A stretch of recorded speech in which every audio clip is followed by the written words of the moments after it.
Over 31,000 at the CBS Arena, with Coventry looking to take a big step towards the Championship playoffs. A win puts them 6 points clear of today's opponents, West Brom. Defeat could see them end the day outside of the top six. Coventry versus West Brom with former Wolves goalkeeper Matt Murray and Talksport's Nigel Adderley.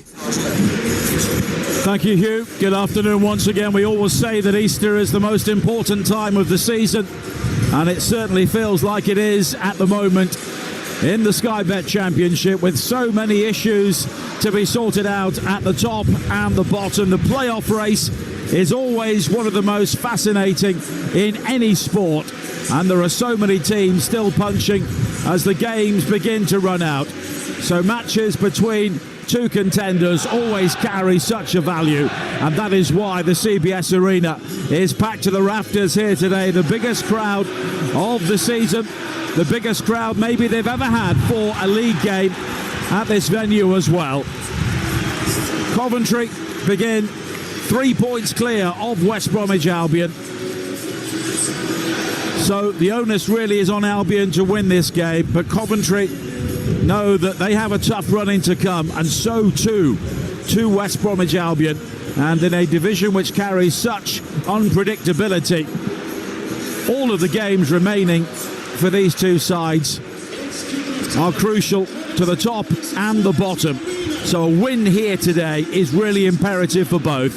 And it's Coventry in their sky blue shirts, white shorts and sky blue socks who will get the game underway, attacking the goal away to our right in the first half. Albion in their change strip, which is predominantly pink, as Matt Grimes hammers the ball downfield for Coventry on this near side. Van Avek with the first ball into the penalty area from the right, but Albion will get the ball down and they will try and clear. And there's the first opportunity here for Lancashire, the youngster on loan from Spurs. Further forward to Fellows down the right-hand side. But Matt Grimes will come across, and in the end it's cleared away by Kitching up towards the halfway line. And Matt Murray, this almost feels like a playoff semi-final, doesn't it? Oh, but yeah, you can tell that both teams know what's riding on this. It's got that great atmosphere. That does filter down into down onto the pitch, and that's sometimes when the younger players are looking to the more senior ones, just for that bit of reassurance. You want your first touch to be good. In goal, you want a nice early touch, but some atmosphere and a great playing surface too. Matt Grimes, who was awarded the goal, his first for Coventry at Hull on Monday night, although anyone who saw it would believe it was an own goal, but them's the rules these days, as it's headed out by Carl Bartley on the far side, who has already triggered a new contract at the Hawthorns for next season. Every year people seem to think it's his final year for West Bromwich Albion, but he's still there. Yeah, he's still there, and very, very experienced, and had a really good career. But yeah, again, it is mad. There's been so many times that I thought he's going to be moving on, but look, he's a good player, knows the club very well. You can see him already organising, and he's going to make sure that unit's right and just control those young players. As I say, players like him are the ones that you look to on that pitch. Young Josh Griffiths in goal, for example. Yeah, Bartley will be helping him. 90 seconds gone, 0-0 here at the CBS Arena on Talksport 2.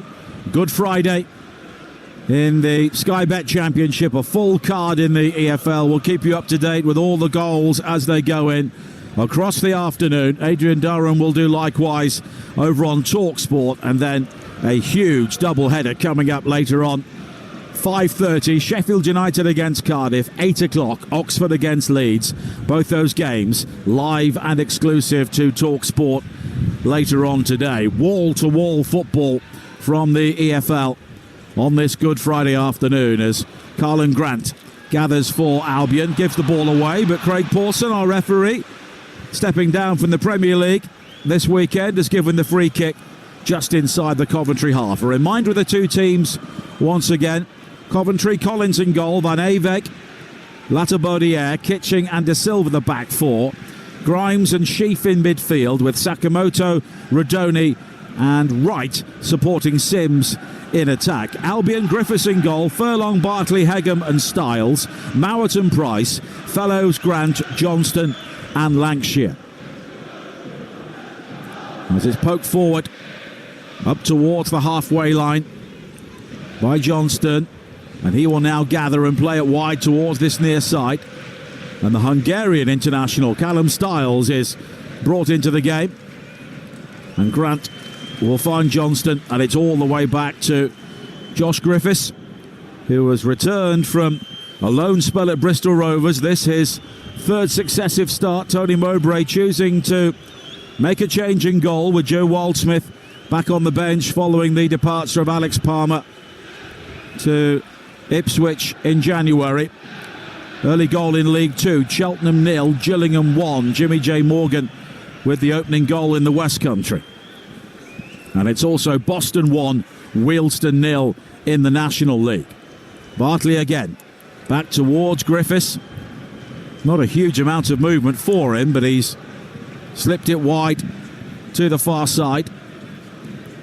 And that long diagonal ball, which picks out Johnston down the left. He's got Styles coming forward on the overlap. Isaac Price is also available in the centre. Johnston with the ball in, looking for Lancashire, and he miskicked it, but he looped it up over the goalkeeper, Brad Collins, who did well to readjust and tip it over, although Coventry had the free kick. Is it a goal kick? I thought he tipped it over. I really did. Well, he definitely did. Yeah, but I think he's given a goal kick, and that's what Will Lancashire's saying. That's a save, because that's a really difficult one for his goalkeeper. As you say, they cut in from the left-hand side, play it in. Lancashire's just thinking, I've got to try and just get something on this, and that can wrong foot you in goal. So Brad Collins, to me, has recovered really, really well. And I thought it was a combination of goalkeeper and crossbar to keep it out, but clearly wasn't. But yeah, good chance to West Brom, and lucky escape really for Coventry. As you can hear, the wind is whistling around the CBS Arena. Grey skies and squally showers on this bank holiday afternoon, of course, as Latterberdiere goes down just inside the Coventry half, and they will have a free kick. Radoni finding Van Evek down the right. Infield to Sakamoto. Sims the decoy. Sakamoto lets fly, but it's blocked by Hegem. Spins away to the far side. Hadji Wright playing on the left in the absence of Ephraim Mason-Clark. Back to Ben Sheaf, who's also getting a run in the team once again due to Victor Torp's injury. And a very good player to bring in. Now De Silva finding the American right again. Coventry's leading goal scorer. Sheaf working the angle for De Silva, but it's all very tight on the left-hand side. Right again, has the opportunity now to maybe attack the penalty area. The low cross in is deflected. Radoni shot, and Jack Radoni opens the scoring. A goal within 6 minutes for Coventry City. Just what they needed at the start of this crucial playoff game. Hadji Wright with the cross, Albion dithered, and Jack Radoni, who has been such a crucial player for Frank Lampard, gobbled up the opportunity, and it's Coventry 1, West Brom 0. Well, you mentioned about Hadji Wright being out on that left-hand side, and he does go on the outside, and he sort of just tried to get it back into an area, and that's a hard one because defenders naturally drop, but for me that's where there's got to be midfielders, holding midfielders, Mauer, Price, someone like that, and the way that it gets pulled in, but Radoni does everything right. He just pulls away into that space, but it's a difficult finish because it's a little bit behind him, and left-footed he just drills it hard and low. For a goalkeeper who's 6'6", you can't say that unless that hits your foot. Really, really good finish. What did he used to say when they're doing hit the floor, you score? Kiss the grass with those strikes. It's a greasy surface, fired in, and wow, you heard that. What a brilliant start for Frank Lampard's men. Radoni's 7th goal of the season to add to his 13 assists, although he got an assist on Monday night for the ball hitting his shoulder. He knew nothing about it against Hull, but what a good signing he has been. Of course, he was relegated with Huddersfield 12 months ago, but now he could be heading out to the Championship in the other direction with Coventry City. Just the start that they were looking for. And that will put pressure on other teams around them. If nothing else, it puts them 5 points clear of Middlesbrough, the in-game table, and they go above Bristol City. And after that early opportunity for Lancashire, which was a difficult chance to try and take, Radoni has made the most of the first chance for Coventry at the other end. In League Two, it is Grimsby 0, Swindon 1. Tom Nichols with the opening goal. And in that game between Bristol City and Sunderland, Trey Hume of Sunderland has been sent off already. Wow. Highly rated, isn't he, that Trey Hume as well? And that's an issue, I think, for Sunderland maybe moving forward. They've known they're in the playoffs for months, and that's a difficult scenario to go into the playoffs with. Either you've got that disappointment to bounce back from, or you've got that momentum to try and maintain. They're just stuck there. Yeah, exactly that. And I think that Middlesbrough a few years ago struggled with that they changed their team, whereas Luton under Rob Edwards kept their team playing even though they knew they were in there, and they took the momentum in and ultimately ended up going up. But it'll be interesting to hear what Trey Hume as well is, what he's sent off for and how long his suspension is. But yeah, it's a very difficult one for them to manage. Well, it's still goalless at Ashton Gate at the moment as Grimes comes forward again in towards Haji Wright, and Sakamoto down the right hand side looking for Van Aveg, but Heggen will shepherd it behind in front of the thousands of West Bromwich Albion fans who have made the journey here today. And already it's a disappointing start for them, a team who've been poor away from home, only 4 away wins all season, and the last of those was at Hull on the 10th of November. It's crazy. It's crazy, that is, and for a team that's so good. And look, they've had some good away points at the likes of Leeds and Burnley, but they should be picking up. And they only needed to have picked up 1 or 2 more wins and they'd be right in the playoffs. So they'll be looking at that. So, and those little things weigh on your mind as well, so that, they can play on your mind when you're coming away here. You haven't started great, but at the same time, don't change your game plan too much. Don't panic. As I said, you've got young Isaac Davis and players like that, but you've got some very experienced players here. They're going to be attacking their fans in the second half. There's still plenty of time to go, but as far as Coventry are concerned, it really is a dream start. Any sort of, negativity from what happened against Hull, early goals like that really do settle you down. Mamadou Doumbia with the opening goal for Watford at home to Burnley. Of course, so many people have been assuming that Burnley and Leeds have got the job done, but Burnley play Sheffield United live on Talksport on Monday, and they're a goal down at Watford already today as a powerful run forward for Mikey Johnston.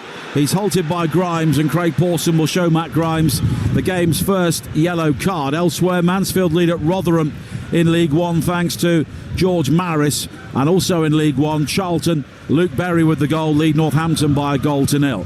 Here on Talksport 2 at the CBS Arena, Coventry 1, West Bromwich Albion 0. Jack Rodoni scoring in the 6th minute, but it's a free kick now in a good area for West Bromwich Albion. Johnston and Price are over it. Johnston could try and curl it around the short side with the left, or Price with the right. And in the end, a couple of dummies. Johnston flights it high to the far post. Bartley was looking to make the leap, but I think he'd tried to make that run there about 4 times, so when he eventually got there he had no momentum whatsoever. But Rodoni is down inside the penalty area for Coventry, and there's always concerns when he's gone down. Of course, he had a shoulder injury recently and he may require some treatment here. Well, he's already showed what an important player he is, and as you said, he was relegated to Huddersfield, but they've still paid a big money for him, didn't they? They came here, they saw something, and I think there's a lot of teams watching him. But it was a really strange free kick there. Firstly, yes, 1 dummy, but 1, 2, 3, and then it did seem like it was too many. It was a bit of confusion, but the incident that led up to the free kick, that's what Mikey Johnston does so well. I felt when he came on loan last season from Celtic, he was doing that all the time, driving, really direct, scoring goals, winning free kicks in dangerous areas, and that was really, really positive play. And but I thought that free kick might have been in shooting range, but obviously not. But and they didn't even line up a wall for it, so shows you what I know. Well, he got 7 and 18 on loan last season, Mikey Johnston. Only 3 though since making his deal a permanent one. And people always say never fall in love with a loan player. There you go. But I think there's a few players like we talked about in the build-up. I thought Armstrong coming on loan, I thought what a good signing that is. And but again, he hasn't really hit the ground running either. 2 goals in 12 games, and he's on the bench today with Will Lancashire given the opportunity, and Tony Mowbray, who we can see pacing around the technical area just in front of us. He has been making changes recently. He's been chopping and changing, looking for that winning blend. And that's what the Albion fans say to me. They don't think he knows his best team. And we talk about momentum, continuity, and there's been a lot of changes. And he'll be looking at the squad thinking, we are underachieving a little bit, but and he'll be scratching his head. Why? Why has he not got that consistency? Finn Azaz has put Middlesbrough 1-up at home to Plymouth. That's another key goal at both ends of the Championship. And Barnsley, thanks to Stephen Humphreys, lead at Orient in League One. So at the moment, early days in the Championship, but it's Coventry and Middlesbrough who are making the big moves. Bristol City 0-0 at home to the 10 players of Sunderland, and Burnley already a goal down against Watford at Vicarage Road. Sheffield United at home to Cardiff, live on Talksport at 5:30. And I don't think that Leeds will find it too easy at Oxford this evening either. That's always a tricky game at the Kassam Stadium, as Radoni rather dives in on Fellows on the far side, and it will be a free kick for West Bromwich Albion. 14 minutes played here on Talksport 2. Coventry 1, West Brom 0. And Coventry have only won once in the last 9 games against West Brom, and that was a Victor Gyökeres penalty here in December of 2022. Albion won here last season, and interestingly, Brandon Thomas Asante, who was back on the bench for Coventry today, scored for Albion on that occasion, as Johnston battles away with Van Eyck on this near side, but the Dutchman is able to clear, and Price going back to Bartley, and it's guided all the way back by Mowat towards Josh Griffiths again, and Mowat will gather on the edge of the West Bromwich Albion penalty area. And at the moment, Coventry are pretty much in control of this game as Frank Lampard stands, arms folded, on the edge of the technical area in the overcoat. We've all got the overcoats out for today. I think we'd put them all away for the summer, but a bank holiday weekend is always a surefire sign that you'll need them again, as De Silva comes forward down the left, finding right, low ball into the near post, and it's fumbled initially by Griffiths, but he gathers at the second attempt. Yeah, definitely Frank Lampard's going to be the happier of the two managers, obviously with the early goal, but also, just like you're saying there, when they have possession, I think they look in control. When they're out of possession, they still look very controlled, and then they're just waiting for those traps. And I thought maybe West Brom would have a little bit, would be the one sitting off a little bit and then looking to counter. But I just feel there, when they get that ball out to Hadji Wright, he looks direct, he looks quick, and he always looks a threat, and that's a big moment. Long ball played forward now for Carlin Grant, and Brad Collins coming outside his penalty area does well to get there first and clear.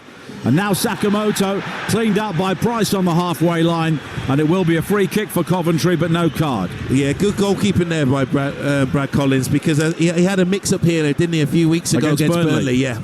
And that was a similar sort of incident, and I think he's taken charge. He's protect the space as well as the goal in certain scenarios, and he's looked there and gone, right, I'm going to protect the space here. Good early shout comes and gets a side foot on it, because Carlin Grant was favourite to get there, and they're the moments as well that just show you, as a goalkeeper, you've got to stay alive, because you know the ball's at the other end of the pitch. He hasn't really had anything to do, but good goalkeeping, and then obviously the foul there in midfield by Price. But he looks decent, this Isaac Price. I'm enjoying watching him. Colby Bishop has scored the opening goal for Portsmouth at Norwich in the Championship, and Northampton, thanks to Dara Costello, have equalised at Charlton. It's 1-1 at the Valley. The goal scorer here, Radoni, infield for Sheath, and it's turned all the way back to Latabodiere once again. Good to have Matt Murray back with us on Talksport 2 today, and we should also say get well soon to Mark Albrighton, who is unavailable on this bank holiday weekend, as it's Kitching's clearance on the far side. Lancashire, though, will close him down, but Kitching has done well to swivel and play that ball high down the line, looking for Wright.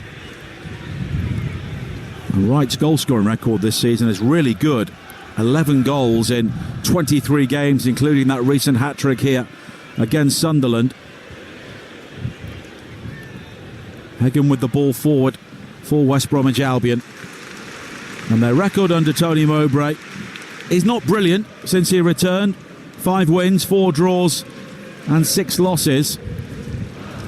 And they're rather limping towards the end of the season, which is never a good sign. And at the moment, the way things are, they could be 5 points adrift of the playoff places with 3 games to go. And to be honest, Matt, that would make them massive outsiders. They've got to win this game. Yeah, they have to win it, and obviously it's still early in this game, but there will be a point when they have to go for it. But I don't think they've made the best of start. I know they're behind, but they're not overly convincing to me at the moment.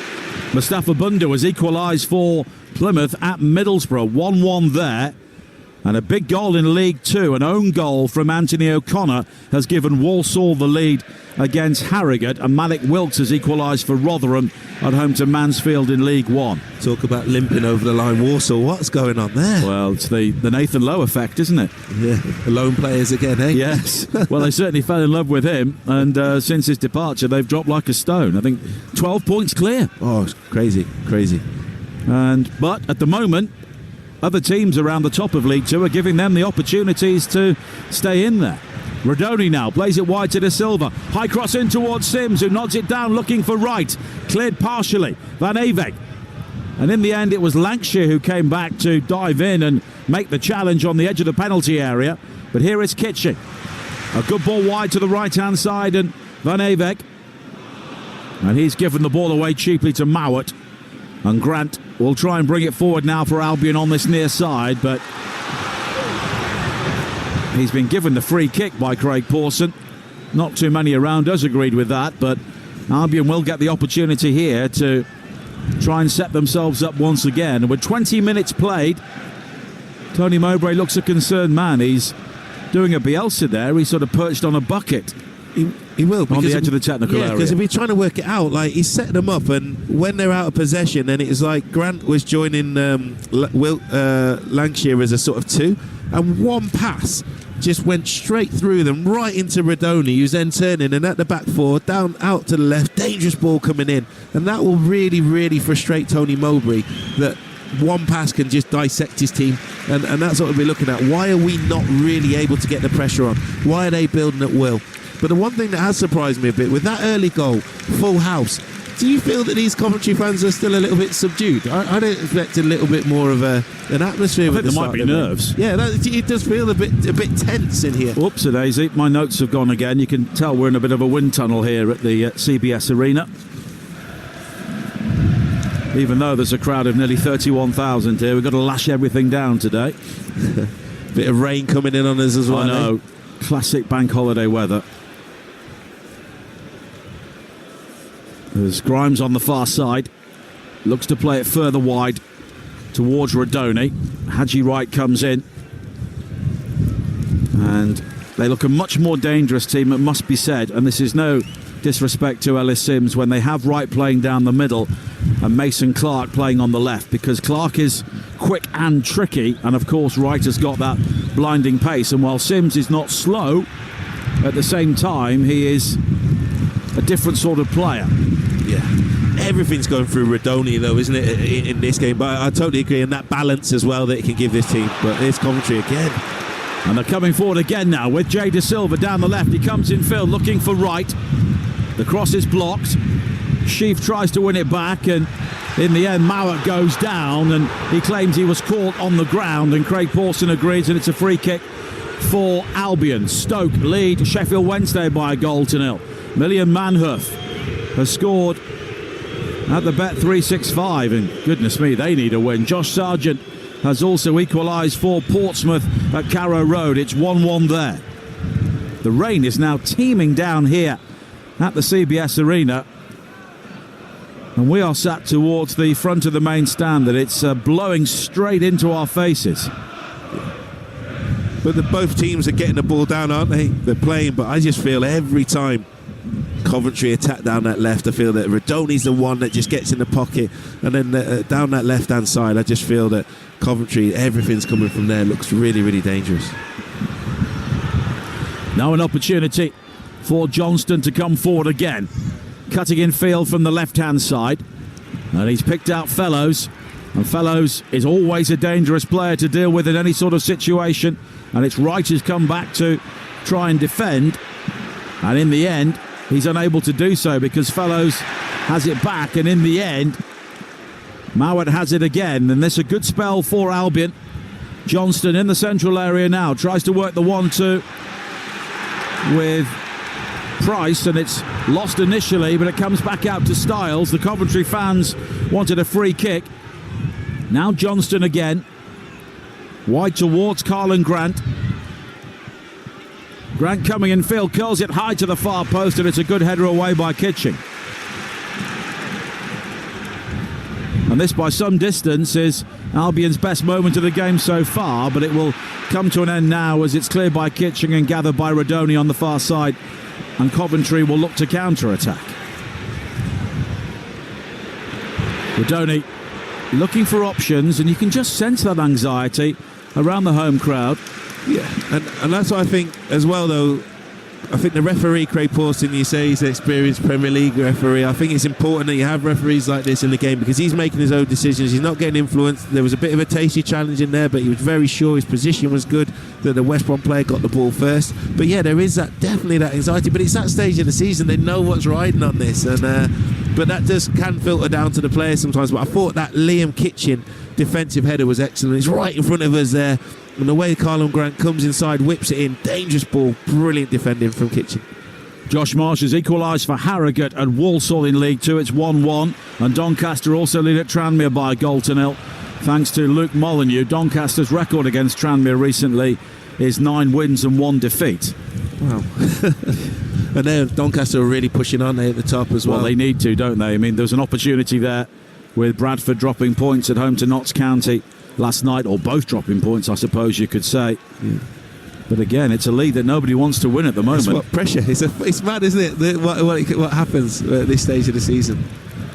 It's why we love it. It is what you love. We can love it sitting here, I suppose. Yeah. Trust me, when you're in it, it's not always as enjoyable. But do you know what? And you've seen both sides of it, of course. I have. And it is actually, it's a privilege, and you'd definitely rather be pushing for playoffs. So those lads who are fighting relegation, that's very, very difficult because of the implications for everyone at the club, on your own contracts, your wages, all those things. But at least when you're pushing for promotion, it's a privilege to have this pressure. It really is. Cheltenham 1, Gillingham 1. Sam Stubbs in League 2 as well. Coventry 1, West Bromwich Albion 0 here on Talksport 2 at the CBS Arena. Van Avek winning it back from Johnston on this near side. Johnston looking at Mowat and suggesting that the ball should have been played more crisply towards him. And now it's worked further wide on the far side by Hegham for Albion. A high ball seeking out Fellows. We know he's quick. Collins retreating to his goal line. The cross delivered in by Fellows, but nobody there in a pink shirt to capitalise. Yeah, it's like they couldn't keep up with him, but again, the ball into channel. Fellows is very, very quick. He's direct. But I still feel that when Coventry get the ball, they're good. Without it, they're relaxed. They are. They feel... And that's something that Nuno's team do. He used to do it with Wolves. He does it with Forest. They can have control without the ball. And it just feels that West Brom, yeah, they've had some decent passages of play, but they haven't really threatened that Coventry goal yet. Well, of course, Frank Lampard learnt under the master of that as a coach, Jose Mourinho, during his time at Chelsea. And they had some brilliant players, including Lampard, but they were also very good at stopping the opposition from playing. Yeah. Some team that won it. So I love Drogba. Drogba was one of my favourites. Had some decent goalies as well, didn't they? Absolutely. In the National League, Yeovil lead Forest Green by a goal to nil. Sonny Blulow Everton with the opening goal at Huish. And Coventry still lead West Bromwich Albion here, but they've not really built on that opening goal from Jack Rodoni as Sheaf catches Price, and that will be a free kick for Albion just inside their own half. And the rain has relented once again here, but I feel that there could be more showers on the way. It's one of those days as Van Avek tries to go beyond Styles on this near side to chase a 1-2, and Styles blocked him off, and he'll get a yellow card for that just in front of us. Yeah, and you saw Tony Mowbray just scratching his forehead there because he'd be frustrated. So first it comes with Styles and Johnston being on the same line, exactly the same line. So then he forces a pass, intercepted by the Coventry fullback, and then out of frustration he just checks him. And now, what's on the clock? You know, and it's, you know, you got 15 minutes or so into the game, and you got to walk a tightrope now with a needless yellow. Almost an opportunity for Sims on the edge of the penalty area. Styles, though, stepping in to clear. Ellis Sims returned to the team on Monday night at Hull due to the injury to Ephraim Mason-Clark. Does have 7 goals this season, but all away from home. As Haji Wright comes forward now down the left-hand side again. The low ball in, just behind Sakamoto. It'll be recovered at the far post by Rodoni. On this near side, Rodoni's got support from Van Avek. Nodded clear by Hegem at the near post. And now Grimes has support from Rodoni again. Some great close control from Jack Rodoni on this near side. Now Grimes again with a low cross in, blocked at the near post by Hegem. And Mowat has the opportunity to bring it clear. And it's wide to Darnell Furlong down the right-hand side. And at the moment, Coventry look capable of scoring a second goal, but they're yet to really create those clear-cut chances. Yeah, and I can't believe what we're nearly 29 minutes in. I'm enjoying the game, but I feel if I'm Coventry now, I want to get Rodoni on the ball. I want to get the ball out to Haji Wright, because again, he just keeps going past Furlong, whipping balls in, and that very similar to where the goal came from, but this time it's just behind people. And I just feel that they've got that increase in tempo when it comes boom boom, and then they suddenly just step it up. And but yeah, everything's coming down that left hand side, and I just feel here Callum Styles, when he miscontrolled that ball and Hegem just recovered, Styles just needs to settle. He's on a yellow, settle a little, but West Brom just need a bit more tempo and purpose when they are passing it. A reminder earlier on, as they try and force it there with a ball wide towards Fellows on the right, which goes straight out of play. Crucial win for Luton at Derby by 1-0. So they join Derby on 43 points, either side of the safety line. Currently elsewhere, 1-1 between Middlesbrough and Plymouth, and Norwich and Portsmouth. Stoke lead Sheffield Wednesday, and Watford lead Burnley. As Rodoni gathers now for Coventry on the halfway line. He's got support from Van Avek, and Van Avek had the opportunity to play in the early cross, but just delays for a moment. And now Rodoni does play the cross in, looking for Sims on the stretch, and it's sliced behind by Furlong at the far post for a corner. It is sliced behind, but this time he's come down the right hand side. And you talked about Bartley, he's triggered another year. He used every bit of his experience there. Sims is thinking, I bet his eyes lit up, I'm getting across my marker. No, you're not. I'm just going to do enough just to edge you off it, because, again, a great opportunity. And that's what I mean. Coventry are just very precise. They're attacking with real quality. So now it's a corner that West Brom are going to need to defend. It's a corner on this near side, which Rodoni will take. Looking to add an assist to his early goal here at the CBS Arena on Talksport 2. And it's headed over the top at the near post, but the final touch was off an Albion head. Isaac Price, and it will be another corner. Some goals in the National League. Fylde 0, Halifax 1, Tamworth 1, Solihull Moors 0, and it's Enfield 1, St Albans City 1, and Maidenhead lead Woking by 1-0. 1-0 to Coventry City here. And Rodoni will take the corner kick again on this near side, in front of all of those Albion supporters who've made the short journey across the Midlands here this afternoon. Plenty going on at the far post. Rodoni looks to pick out a head of Kitching, headed away by Johnston. It'll fall to Van Avek, who hooks it over his shoulder, and now Sheaf lofts it wide to the right again. Rodoni claims he was rather jumped into that by Price, and the assistant on this near side, Nick Hopton, has the flag raised, and it will be a free kick for Coventry in a good position. Yeah, and I think his Lata Baudier is having a little pop at Isaac Price there, but I think he had every right to go for that ball. I think it's just a good honest challenge from both players. They're both big lads, actually, aren't they? Obviously, Rodoni's a bit more solid, but now this is a free kick in a dangerous position. They've had a couple of dangerous balls into the box, a couple of corners. And now it's a free kick that's going to get whipped in, and good bit of pressure here from Coventry. I thought they might put 2 in the wall now. That it's 2 on the ball, 2 in the wall. That's what I used to like, Nigel. Make sure in case people step over it or try and work around you. Bit of a split wall, but yeah, dangerous position here. With 10 players, Sunderland lead at Bristol City by 1-0. Elise Mayenda. And that's a crucial goal conceded by Bristol City in the playoff chase. Sheaf with the free kick, high to the far post, nodded away by Furlong. It'll be recovered by Grimes, but in the end he allows it to drift out of play. And Grimsby's playoff hopes suffering a blow at home. They now trail Swindon by 2-0. Ollie Clark with the second goal in League Two. Holloway's doing all right there, isn't he, at Swindon? He's turned things around. Yeah. There's always something going on there, but at the moment... What a character he is. I used to play against his Plymouth teams. He's brilliant. He took them out of a very difficult situation this season. Long throw in towards that near post from Van Avek. And now Carlin Grant under pressure on this near side from Sakamoto. And Sakamoto makes the challenge. Surprising goal in League One. Wrexham 0, Bristol Rovers 1. Taylor Moore, Bristol Rovers in the relegation zone.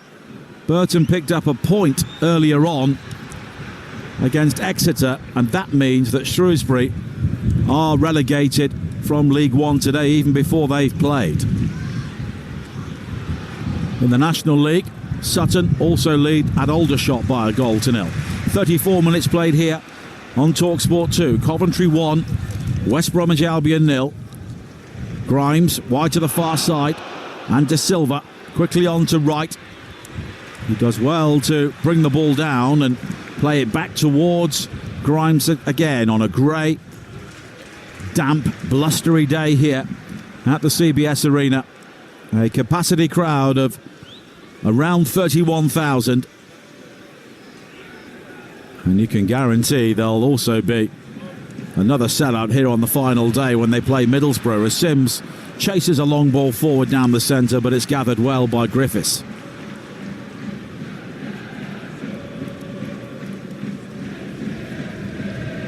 And it's worked wide on the far side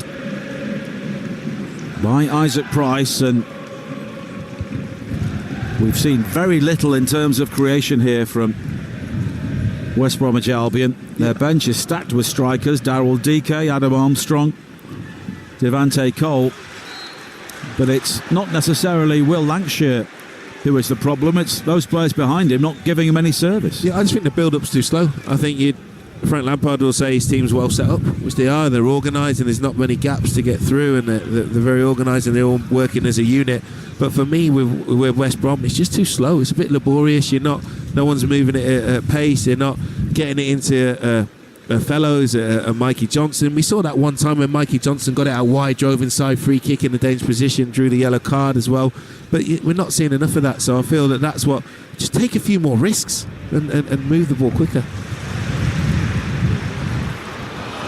Now Sakamoto looking to link up with Van Avek on this near side, but it's brought clear by Johnston. Lovely body swerve from him to evade Sakamoto, but once again Coventry quickly snap into the challenge. Latabodiere down the left. He was caught late there, but he plays it in field to Sims. Sims was also fouled by Grant.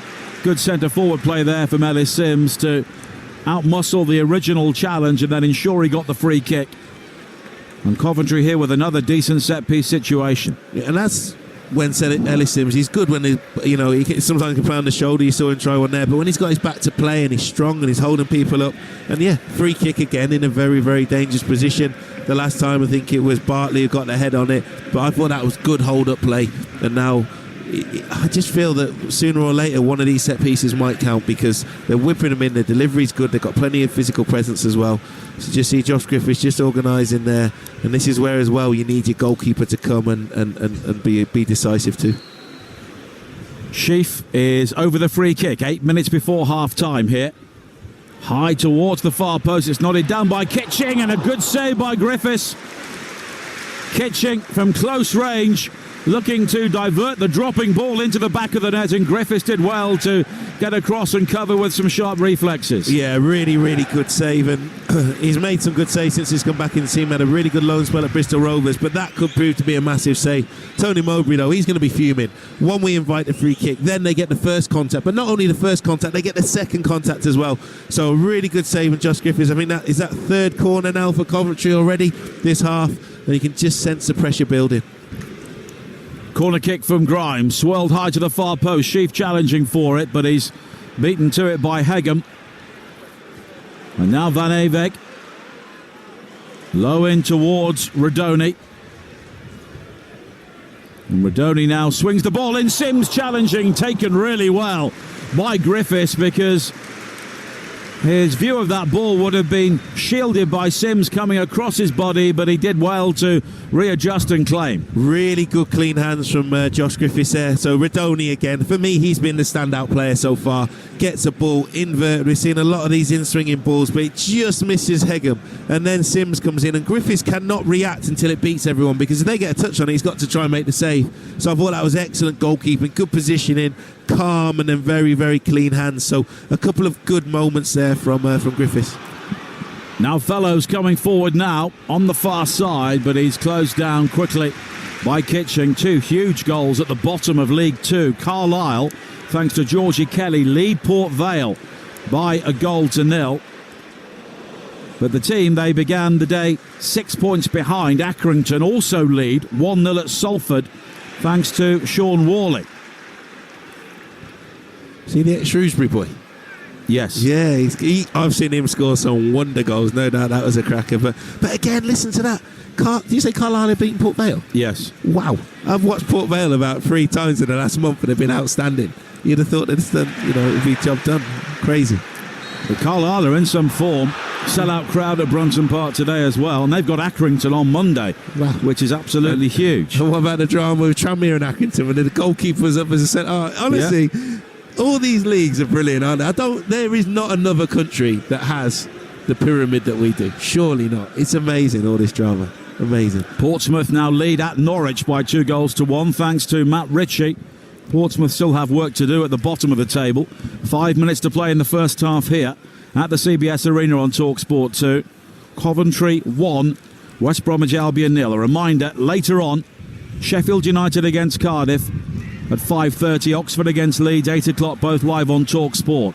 As Fellows comes forward now, back towards Carlin Grant, comes in field. The shot, though, is deflected off Kitching, and it will spin behind for an Albion corner.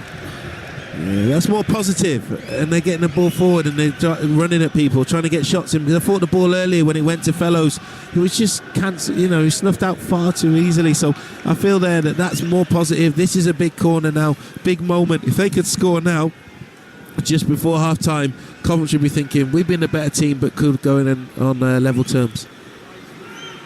And the corner is an outswinger towards Hegem, cleared as far as Mowat. The cross back in, challenging was Bartley, but no power behind the header, and it's a simple claim for Collins. Yeah. And they're the ones, aren't they, sometimes that you see the second phases of set pieces where people can have issues. I think Le Baudier is very brave there.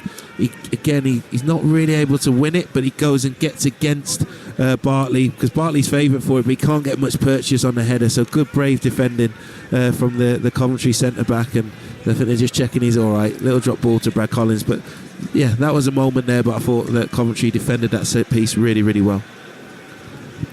But it means as well, the longer this goes on with this situation, that West Bromwich Albion realistically need 2 goals here. This is a game they've got to win with the situation elsewhere. At the moment, they're down to 9th in the in-game table, 4 points behind Bristol City, who themselves are losing at home to Sunderland. Middlesbrough have been pegged back. Millwall are also drawing at the moment. But they need to keep that gap between themselves and the top 6 manageable, because they've got some huge games coming up. Home to Derby on Monday, then they go to Cardiff, then they're at home to Luton, so they'll certainly have a say on who goes down. Yeah, a massive say on that, but as you've said there, so many teams playing for stuff, so they're not going to be easy. Coventry's running, not easy.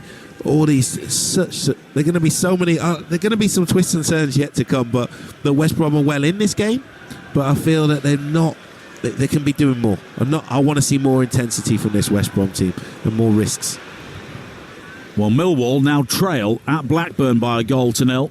Dominic Hyam 3 minutes before half-time. And in the National League, Hartlepool lead at Oldham 1-0 as De Silva is penalised for the challenge on Furlong on the far side, and it's a free kick here, also a yellow card for De Silva, and it's a free kick level with the edge of the Coventry penalty area down the Albion right. In a big moment now again. Mowat, fantastic deliverer of a ball. We talk about both teams. I think have got good physical presence coming up. Bartley, the 6'6".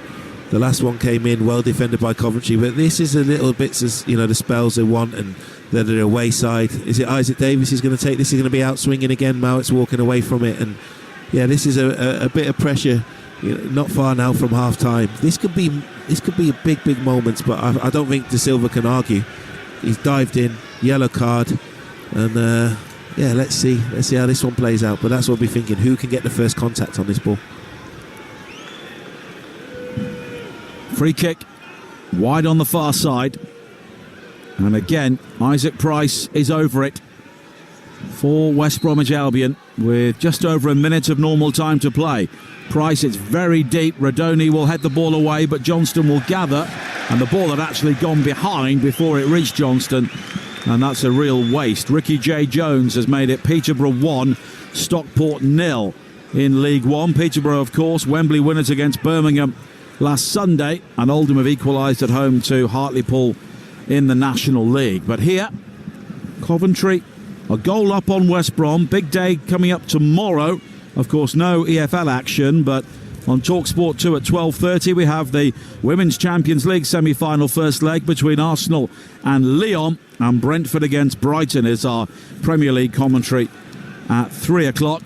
And Adrian Durham will have all the goals as they go in from the Premier League, with Game Day live from 1 o'clock. And Barcelona against Chelsea, the other Women's Champions League semi-final first leg, is also live on Talksport 2, 5 o'clock on Sunday.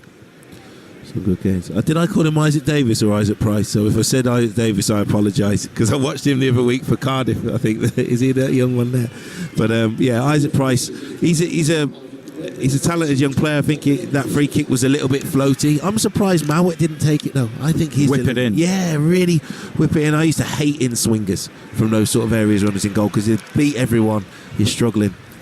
We're into a single minute of added time. Carlisle lead Port Vale 2-0 in League Two. Matt Dennis with a second. Zian Fleming has equalised for Burnley. At Watford it's 1-1. And Mikhailo Ivanovic has also equalised for Millwall at Blackburn. It's 1-1 there as well, heading towards half-time. Young goalkeeper playing for Millwall today, I think. No Jensen, no Roberts. So they're the things that can be, massive for your season. But it's always an opportunity for somebody. Yeah. Here is Grant for West Bromwich Albion now. He's got support in field, but the pass only finds Kitching, but his clearance will be quickly gathered by Price, but then he has given the ball away. And Sakamoto will run the ball clear, but the half-time whistle has gone. And there'll be some relief among the home supporters. Their team still lead. The goal from Jack Radoni after 6 minutes, but they've not really built on that. There was the header from Liam Kitching, which was turned over the top by Josh Griffiths. West Bromwich Albion's best chance when it was 0-0 early on. Will Lancashire lunging in, and it was tipped over the top by Brad Collins. Plenty of tension out there as well. We've seen a few yellow cards shown by Craig Pawson, but at the moment it is very much advantage Coventry City in the race for the playoffs. At half-time they lead West Bromwich Albion by 1-0. Well, I wonder, has it been the game that we were expecting? I hope you can hear me okay. I'm Matt Murray at the moment. I'm getting a little bit of feedback, so apologies if you can hear that too at home. I wonder, Matt, was it the game that you were expecting to see in that first 45 minutes? A bit of tension. I was expecting that, but I thought Coventry would probably have a bit more, of the ball, and West Brom sitting back and looking to counter. Whereas I think possession feels like it's been pretty even. A lot of joy coming down the left-hand side for Coventry. They look dangerous. They got the early goal.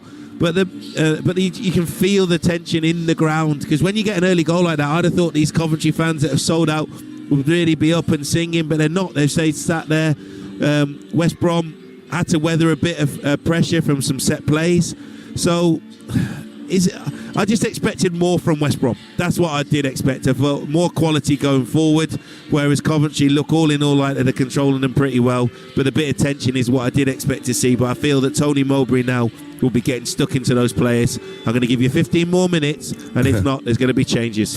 I think the important thing from Coventry's point of view was to get in front. The first goal in the game, always important in the Championship. We mentioned Jack Redoni before the game. It was really well taken from him. I wonder if Tony Mowbray, though, will be feeling that his side should have really dealt with the situation. Yeah, it's always a frustrating one because Redoni's been top class, by the way. He is the one that's made everything tick. He's got on the ball, he's got through, and it's a really, really good finish. You've said it there. That's coming slightly behind him. He's got his left foot round it. He's kept it low, and he's just concentrating on hitting the target. Goalkeeper's naturally moving across the other way. So from a Coventry point of view, brilliant play from Hadji Wright as well. But yeah, West Brom will be thinking, well, we showed you on the outside. We've made the play predictable, but everybody's dropped, and that's where I feel there needs to be a holding midfielder.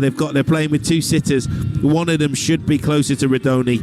And so from a West Brom point of view, to concede from the first real attack that Coventry had is disappointing. But look, it's still only 1-0. There's a lot of football to play. So yeah, from the home side, fantastic goal.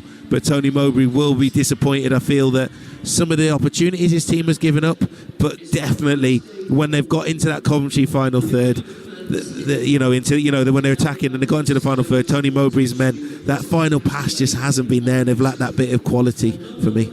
Okay, all right, big 45 minutes. On the way here on Talksport 2, we'll be back with Matt Murray and Nigel Adderley very shortly inside the CBS Arena. Halftime whistles are going up and down the country. Some games still in stoppage time. I will bring you the latest scores, though. Remember, earlier on, we brought you here in the Championship live on Talksport 2. Derby County 0, Luton Town 1. Massive result for Luton, who go level on points with Derby.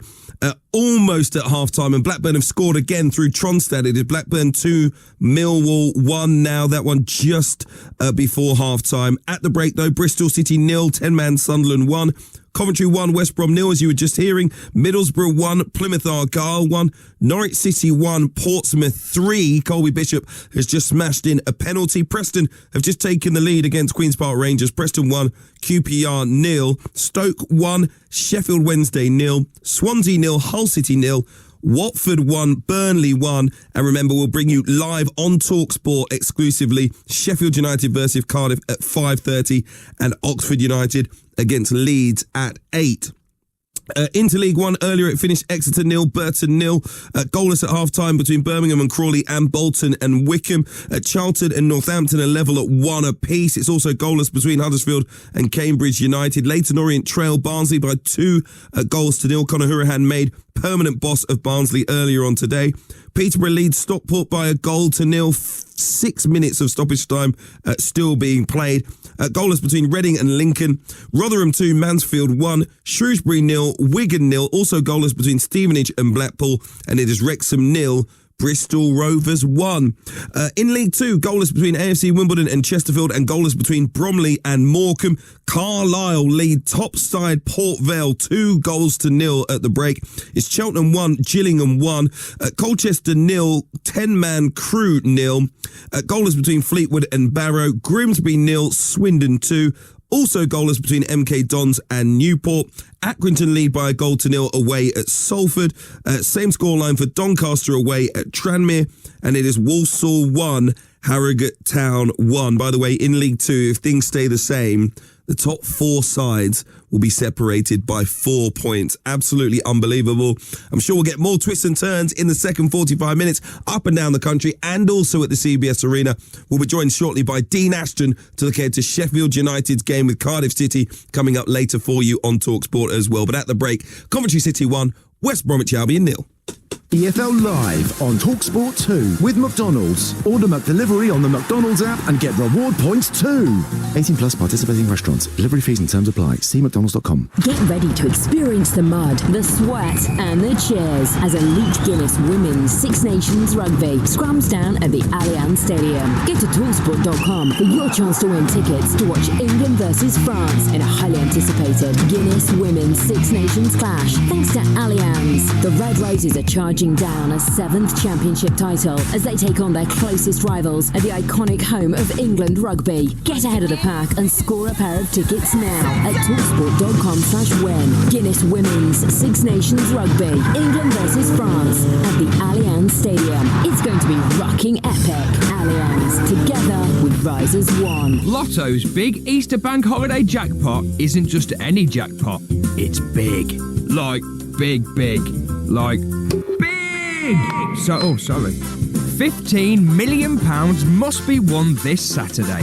Lotto from the National Lottery. Play on app. Account terms, rules and procedures apply. Players must be 18 or over. Ultramat paint is made by us, Dulux Trade. And approved by professional painters like me and you. Ultramat is made for a dead flat, non-reflective finish. So you get a ceiling that looks great, even in the harshest light. And it's made to be anti-flashing too. So my customers only ever see a nice even ceiling over their heads. Dulux Trade Ultramat.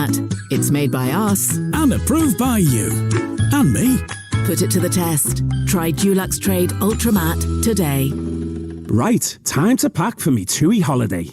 20 kilograms luggage allowance. Let's do this.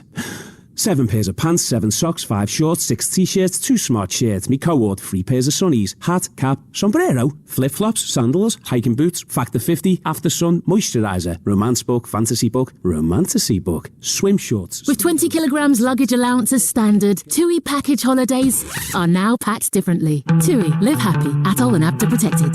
Work laptop? Nah. A Minecraft movie has arrived in McDonald's Happy Meal. Help your little ones build their own adventure. Explore the overworld and meet exciting new friends. Some fun, some food, it's all inside this Happy Meal.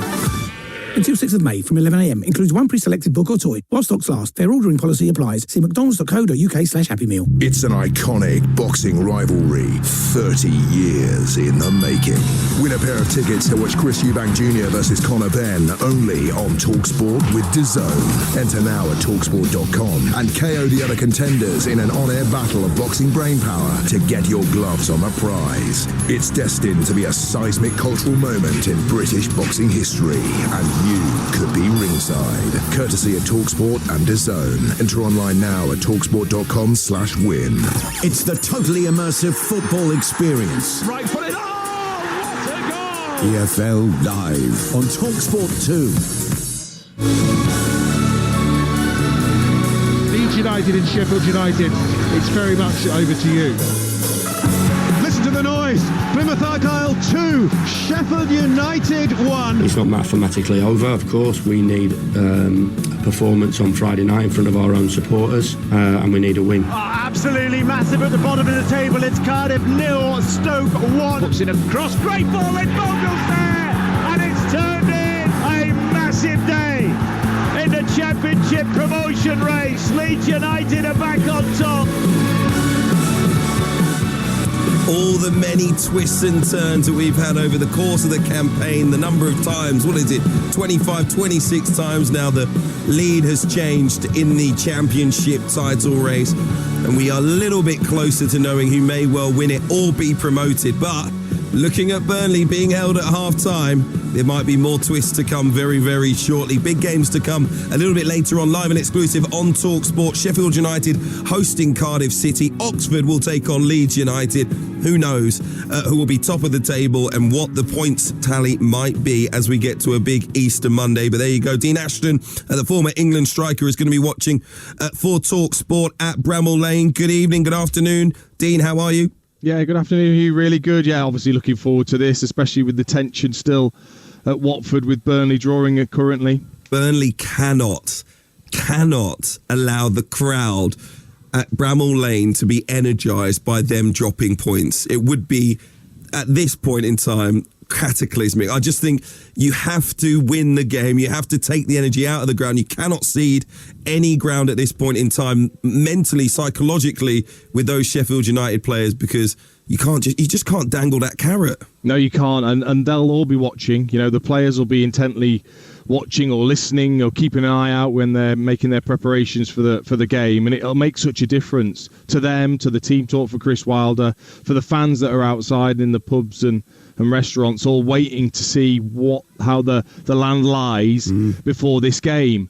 And they do need a bit of help. That's the issue with losing 3 games on the bounce at this stage of the season. All of a sudden they need a bit of help. So they're going to need that from a Watford or another side. Obviously playing Burnley next is so massive. But it's another game where, Cardiff aren't going to make it very easy for them. We're going to have to break them down. They've struggled in those games that they've lost recently. So it's not just going to be given to them, that's for sure. Did they have enough, Cardiff City, at this stage? They seem to be one of the few sides in that bottom part of the table that you don't feel like are going to be picking up wins. They don't really feel like they're picking up many draws either at this point in time. Do they have enough even for a resolute goalless draw away at Bramall Lane? I think they just lack consistency. That's the issue. I think at times they've not struggled to create chances, that's for sure, but then they've been poor at the back. They've not been able to string that together consistently enough to put a good enough run to put genuine pressure and get themselves out. And I know it's a simple thing that's drawn when you look at a table, the dotted line. I can't tell you how much pressure that gives you to be able to get above it and what that can do. When you're underneath it, how heavy it feels. And now certainly isn't the time for there to be headlines about the manager. It should be about the players and the concentration on the game and what's at hand, and not the manager having to come out and make apologies at this stage of the season. Big game for both sides. Dean Ashton, thank you very much indeed. Dean will be with you over on Talksport. 2 exclusive live commentaries, like I mentioned. We will have at 5:30 Sheffield United's game with Cardiff. 8 p.m. kickoff for Oxford against Leeds United. 2 sides going for automatic promotion. A little bit earlier on, our first game of the day saw Luton pick up a huge 3 points away at fellow strugglers Derby County. Milanek Ali's first half goal, the difference between the 2 sides. Let's hear from the Hatters boss, Matt Bloomfield. He spoke to Ian Danter following the win. I thought first half we were absolutely excellent. Could have gone 2 and 3 ahead, limited Derby to very little. Obviously, the game was never going to be plain sailing for us. We expected an onslaught second half, but to a man we stood up to the challenge incredibly well, and I'm extremely proud of the boys today. Did you learn much about your players today that you maybe didn't already know? No, I knew it was in there. Last 2 away performances, or last 3 away performances, we've won 2 and drawn 1 at Hull, Cardiff and Stoke. I knew we had the character in the group to come here and get a result, but it was up to our players and us as a group to come and show that to our supporters, because last week was disappointing against Blackburn, and I'm really pleased and proud that we've shown that fight and that spirit to come back and get a result today. What pleased you most today? The defensive aspect. We knew that there was going to be an onslaught, long throws, corners, deep free kicks, everything was going to come in our box. We went as big as we possibly could with the starting 11, hence the changes that we made, brought in Cal's experience, Lamin's athleticism, and the game plan worked. Obviously second half we knew we were going to have to defend. I'm so pleased with the way everything that came in our box, we either got our head on it or Thomas came and helped us from behind, and we're going to have to show that fighting spirit again on Monday against Bristol City. Big games coming up for Luton Town, who are still inside the relegation zone, but only on goal difference from Derby County. They're also 3 points behind Hull. Very, very big games ahead, not just at the bottom of the table, for playoffs for the title as well. And it looks like Tony Mowbray's patience has already run thin. There should be changes at the break at the CBS Arena. So let's head back to your commentary team, the former Wolves goalkeeper, Matt Murray, who's alongside Talksport's Nigel Adderley. Yes, thank you, Hugh. A double change made by Tony Mowbray at half-time. Grady Diangana and John Swift. So, of course, 2 attacking players have both come into the starting lineup for the second half as they, wearing all pink, get the game underway, attacking the goal away to our right-hand side. And really, Matt Murray, he had to do something. Yeah, he did. Attacking players, exactly like you said, because they've got to win this game. We said it right from the start. They've got to win this game. They need more quality on there. I thought maybe he'd let it go just, to around the hour mark, but he's already acted decisively. Swift, very, very experienced player. Diangana, we've seen, do wonder things in the Premier League, but again, he's a player that's been inconsistent for me. It was just interesting there watching Aled Williams and the goalie coach giving all the Radoni and that their jobs are set pieces, who's marking who. So let's see if the subs can have an impact. But West Brom certainly need to do a lot more if they're going to get back into this game. Well, Isaac Price is one of the players who has made way, and it's Lancashire the other. So the two youngsters have gone off, and Carlin Grant will take more of a central role, almost alongside Dean Garner, as Coventry, who have not made any changes at the start of the second half, come forward just in front of us down the left with De Silva, who swings in the cross, and he got caught in the wind, and it almost caught out Griffiths, who did well to readjust and palm that ball to safety right underneath the crossbar. Now at the other end, Johnston on the counter-attack down the left. He's got Grant in the middle. He tries to find Carlin Grant, but he was challenged in the act of passing there. And in the end, it's cleared away by Kitching on the far side. Really good goalkeeping from Josh Griffiths, because they're horrible. 100% that's a cross from Silva, but as you say, it's windy. You keep losing all your notes and that. And the goalkeeper there, you've got to not panic. You've got to work your feet. And he uses all 6'6" of his frame to claw that out from under the goal. So good positive start from Coventry. But that then nearly played to West Brom's hands, because obviously Coventry were out of shape, if you like, and that counter-attack was on. But good defending in the end for Coventry to recover. But yeah, a lively start. Tony Mowbray, if that had got him, would be thinking, seriously, what am I meant to do here? I make my changes and we're already 2-0 down. So good goalkeeping from Josh. The situation in the race for the playoffs at the moment: Coventry are 5th, 66 points. Bristol City, 64 points. They're the right side of the playoff line. Then Middlesbrough, 61 points. Millwall, 61 points. West Brom, 60 points. And maybe Watford just coming back into the picture on 59. It's one back here by Grimes, and Grimes, making the most of a terrible error from John Swift, will slide the ball in to make it 2-0, and that could be the end of West Bromwich Albion's playoff hopes. John Swift, who has just come on, gave the ball away so cheaply inside the penalty area, and Grimes was on it so quickly, and he slipped in the second goal. And Coventry City now looking very good for the postseason. They lead 2-0. Absolute gift from West Brom. And we felt in the first half that Coventry set traps well. They've tried to build from the back there. West Brom, Bartley gets pressed a bit, but Swift, he's got the quality, he can deal with it. Josh Griffiths has made an angle, he can set it for him, but Grimes sticks on him and picks his pocket. I think he should have just laid it back to the goalkeeper. Good play from Grimes, but then to keep his composure, took it into the far corner. Great start from Coventry to the second half. I just don't see how West Brom get back into this. I hope I'm wrong, because I want more entertainment.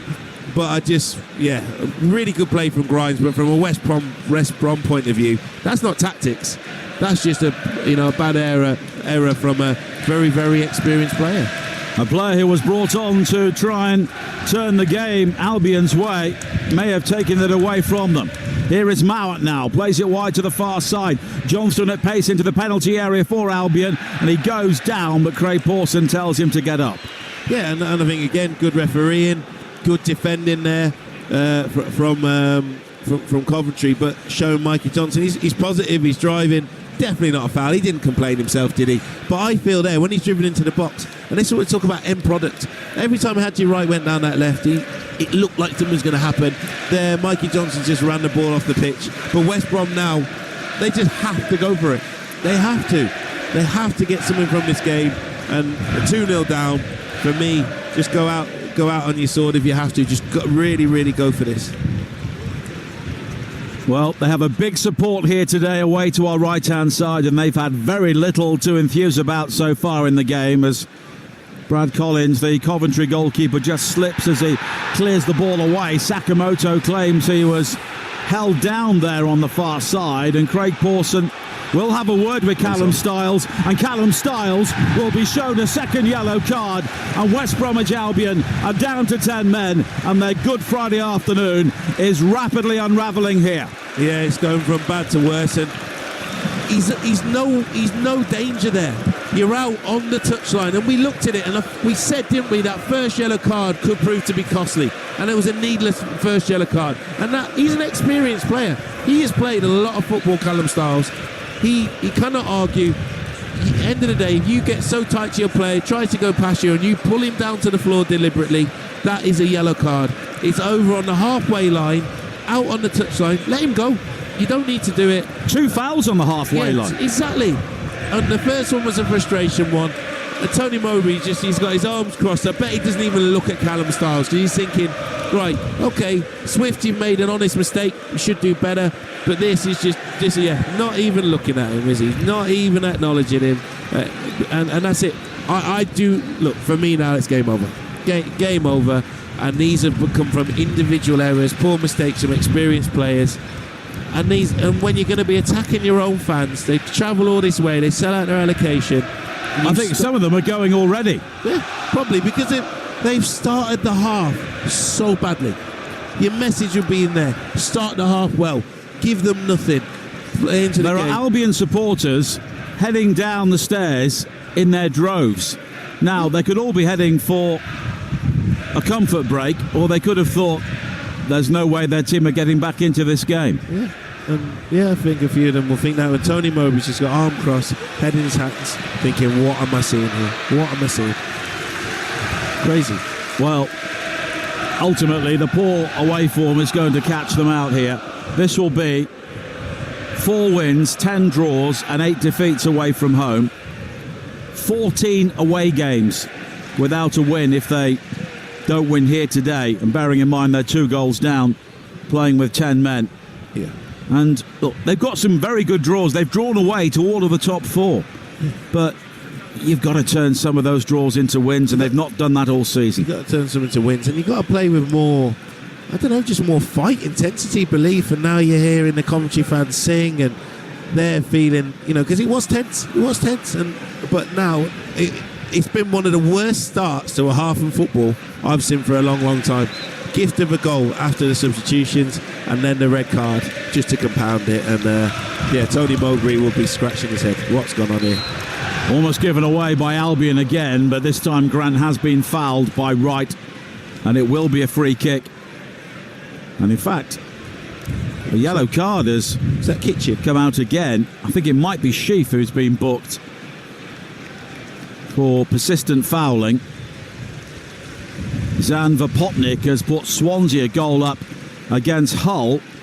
That's a big goal at the bottom as well, with Hull still in trouble. Carlisle now lead Port Vale 3-0. Aaron Hayden, that will be 3 successive wins for Mark Hughes' team.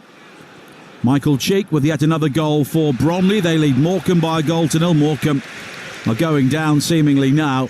And Ethan Galbraith has pulled a goal back for Orient. They trail at home to Barnsley by 2 goals to 1. But here, Coventry 2, West Bromwich Albion 0.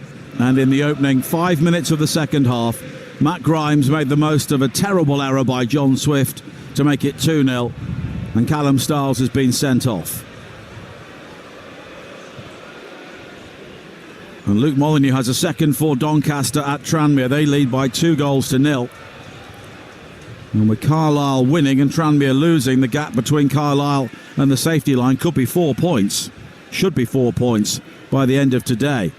And Doncaster are going well in their pursuit of a top 3 place, with Bradford dropping points yesterday. As Swift comes forward now for Albion, and Latabodiere comes across and just got his body between Swift and the ball, and it will be a free kick.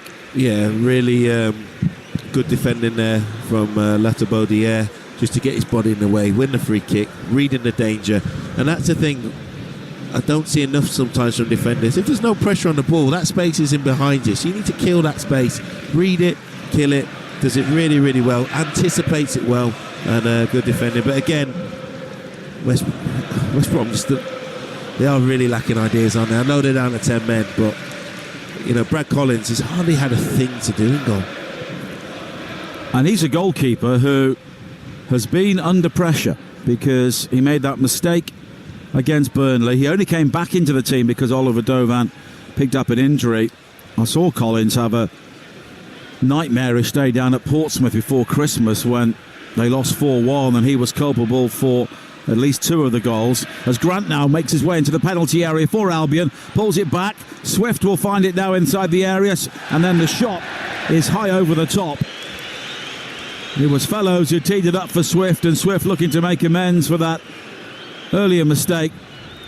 Sends the shot into those Albion fans. Yeah, so their best moment there, I think Colin Grant does really, really well, but then the ball was just behind him, wasn't to anybody. So I think Fellows does very well to lay it back to Swift, and again, with the quality he's got and where he is in the box, first time finish, I'd expect him to be hitting the target, but he's leaning back well over the bar. Difficult moment, and it's interesting to talk about Brad Collins there, because Steve Grizovic, what a goalkeeper, sat just behind us, and I was asking him how Collins has been doing, and he said he probably needs one of those games today, either as an absolute worldie to get the fans back on side, or you want one of these nice quiet ones where you don't have too much to do, get your clean sheet and build from that. And at the moment he's having the latter for sure. 31,167 the crowd here as Carl Bartley fouls Tatsuhiro Sakamoto. Blackburn now lead Millwall 3-1. Callum Britton early in the second half at Ewood Park, so Millwall's playoff hopes are receiving a blow, and this could be a real let-off for Bristol City today, because they're losing at home to Sunderland, but Middlesbrough and Millwall and West Brom are all dropping points at the moment. So too are Watford. Grimes over the free kick here. A hat-trick for Colby Bishop. Norwich 1, Portsmouth 4 at Carrow Road. Sakamoto now from the free kick. The cross in is headed away by Hegham. At the near post, Rob Dickey has also equalised for Bristol City at home to Sunderland. It's 1-1, and Rob Apter with the opening goal for Blackpool at Stevenage in League One. They lead 1-0. 2-0 to Coventry here. And after the victory last week against Watford, it looks like 4 defeats in 5 games for West Bromwich Albion. Carlos Corberán took them into the playoffs last season, but it looks a long shot here under Tony Mowbray at the moment. Mowat. Now Swift. Oh, he's lost the ball again. Sheaf coming forward now. The sky blue shirts sweeping downfield. Sims, though, has been beaten to it by Hegham on the edge of the penalty area. And then Diangana looks to get involved, and he was fouled, and it will be a free kick. But at the moment, West Bromwich Albion do look a beaten side here, Matt. They do. I thought Hegham defended really well there, though, to get back. But yeah, I just think no one's taking the ball by the horns and going, right, do you know what, I'm going to have a real go here. I'm going to try and do something, bit of magic. Obviously, they're down to 10 men, which is a massive blow. But the players that you wanted to come on, like Swift, I've seen Swift have so many good games, and you'll be thinking, come on, you know, you really expected him to bring some impetus, but he's had a difficult start to this with the goal, the missed chance, then he got caught in possession. So yeah, I just feel that this looks like it's just a lacklustre sort of performance from West Brom, where there's so much riding on it. Yeah, really, really poor at the moment, but it only takes one goal or something like that can change it, but you just don't see where it's coming from. Now a chase into the penalty area by Johnston. He goes round the goalkeeper and puts it in, but the flag was up for offside. And it will be a free kick for Coventry City. An hour played here at the CBS Arena. More football coming up into the evening here on this Good Friday on the Talksport network. Over on Talksport at 5:30, Sheffield United against Cardiff, followed by Oxford against Leeds at 8. And we're back on Monday. Newport against Walsall. Big game in League 2 as our 12:30 commentary. Leeds against Stoke is the 3 o'clock game. Also here on Talksport 2, and then back-to-back games again on Talksport. Burnley against Sheffield United at 5:30, and Spurs against Nottingham Forest from the Premier League at 8 o'clock. Manchester City against Villa comes up on Tuesday night, and it's Arsenal Palace on Wednesday. All those games live and exclusive on the Talksport network. Now Van Eyck finding Sakamoto, twisting and turning down the right-hand side. Square to Sheaf. Sheaf onto the right foot, encouraged to shoot, but he finds Van Eyck. The cross in. Sims challenged by Furlong inside the penalty area. Appeals for a penalty waved away by Craig Pawson. Kitching, and now Sheaf with the curler, blocked by the backside of Mowat. and Albion will try and break, but Swift was eased off it there far too easily by De Silva. Sheaf in towards Rodoni. Rodoni is challenged by Diangana, and Mowat with the challenge, and Craig Pawson is happy for that one to go. And now a free kick has been given. Carlin Grant's challenge on Grimes. Haji Wright at pace into the penalty area down the left, twisting and turning. The low ball in, Sakamoto's shot is blocked by Hegem. It'll come out towards Sheaf. Flicked into the path of Wright again. Now De Silva. Wright finding Kitching. Kitching's got so many options to the right. Sakamoto's shot is deflected into the path of Diangana, and he can bring the ball away. And he finds Johnston. It's all very tight though, and it's given away. Sheaf now into the penalty area. His shot loops high into the air. A diving header away by Bartley. Coventry keep the ball alive on the right with Sakamoto. Albion here can't get the ball out. Rodoni. Wide towards Sheaf again. Sakamoto with the opportunity to attack Diangana. Diangana though stands firm, but it spins back into the path of Sheaf. And now Van Avek takes over down the right. High cross into the penalty area. Nodded away by Bartley, but it will come straight back. Kitching now, 25 yards out. Wide towards De Silva. Incessant pressure here from Coventry, who already lead 2-0 against 10 players.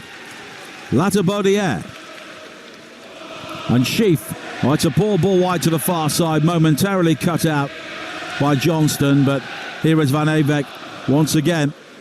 Big goal at the top of League One. Bolton 0, Wickham 1. Caleb Taylor and Burnley have turned things around. They now lead 2-1 at Watford thanks to Josh Brownhill.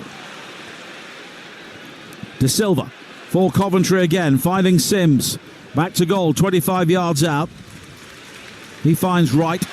And now Sheaf again, midway inside the Albion half. Coventry here have every single outfield player inside the West Brom half. At the moment, Albion can't get the ball.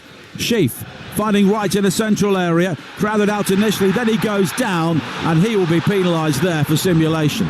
Yeah, good refereeing. It was simulation, 100%. And I feel now West Brom will just want to try and take this thing out of it. That was like an attack versus defence drill when you do training and you're working in your units and you're sliding. Coventry couldn't quite get the breakthrough. There was that one moment at the back post right at the start of all this pressure where Sims felt he was fouled. But because of they're down to 10 men, West Brom, they haven't really got an out ball. But if I'm Coventry now, their goal difference isn't amazing. No. So I'm thinking, fill right, your boots. Yeah, go and make it 3, 4, because that could be the difference. Well, their goal difference is currently +6 as it's cleared away inside the penalty area there by Kitching, and it's gone out for a corner kick, actually hit the corner flag. Theirs is +6, Bristol City's +8, Middlesbrough's +10, Millwall have a 0 goal difference remarkably, and West Brom's is +11. Yeah. And of course they could do damage to West Brom's goal difference obviously as well. Yeah. Corner kick though for Albion on this near side. Johnston with the in-swinger, high to the far post, headed down and away, only as far as Swift. Back towards Johnston.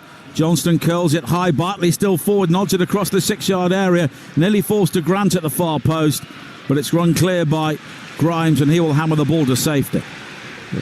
Defended that well, didn't they? I think every set piece at the moment that's come in the box, Coventry have gone and defended it well, and they're the bits as well that I just don't feel West Brom has showed quite as much fight. I think you described it there. There was one of the times when it was just eased off the ball, the West Brom player, and they're the bits that, we're both football fans as well, and that's what we want to see from our team, but at least go and get in and get stuck in and put a contact on people. So I feel so far Coventry in and out of possession have been very good. Fellows spins away from Grimes.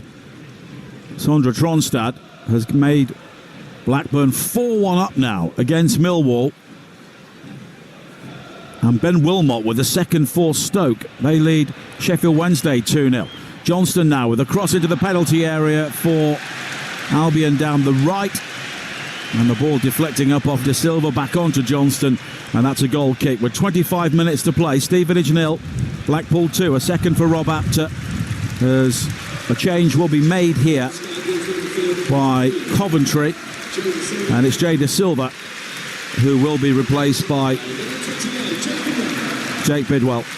So a straight swap down the left-hand side. Yeah, and again, you're showing the strength of the squad because Bidwell's a very experienced player. You used to see him with Brentford, wasn't it? Back in the day, you used to see him do QPR. Yeah, again. So, again, and these are the times when there's a big game coming on Monday. You like for like. You're not really getting any weaker with bringing Bidwell on. So get him on, rest the legs of Jay De Silva. And then, of course, don't take your foot off the gas. But these are the sort of things that a manager you want to be able to do because it's an intense period of football. Salford 0, Accrington 2 in League 2. Ben Woods with a second, and Port Vale have pulled a goal back at Carlisle thanks to Jayden Stockley, but they still trail 3-1. The skies are darkening here once again at the CBS Arena, and you can hear that wind.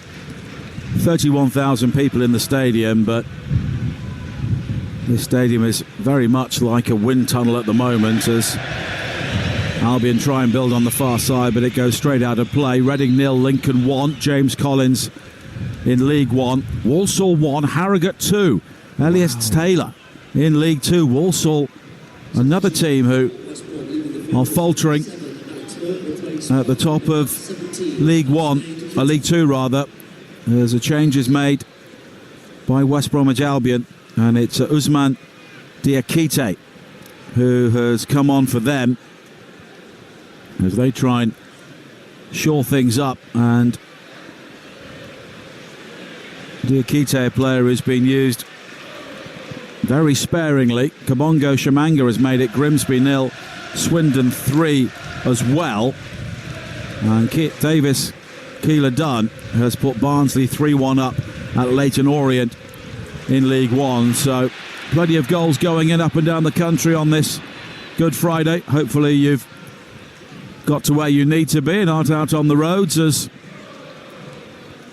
Coventry come forward again now with Rodoni. Grimes wide towards the right again. And Bidwell back in tandem with Van Aveg, and Bidwell waiting at the far post here. Van Aveg with the cross into the penalty area, and it's cleared away. But we've seen so much of the game down at this end of the stadium where Coventry are attacking as Bidwell's cross in is deflected away by Dean Garner. It's gathered at the far post and then cut back towards Sheaf. The high cross in, nodded clear by Bartley, gathered by Grimes. He was looking for Wright.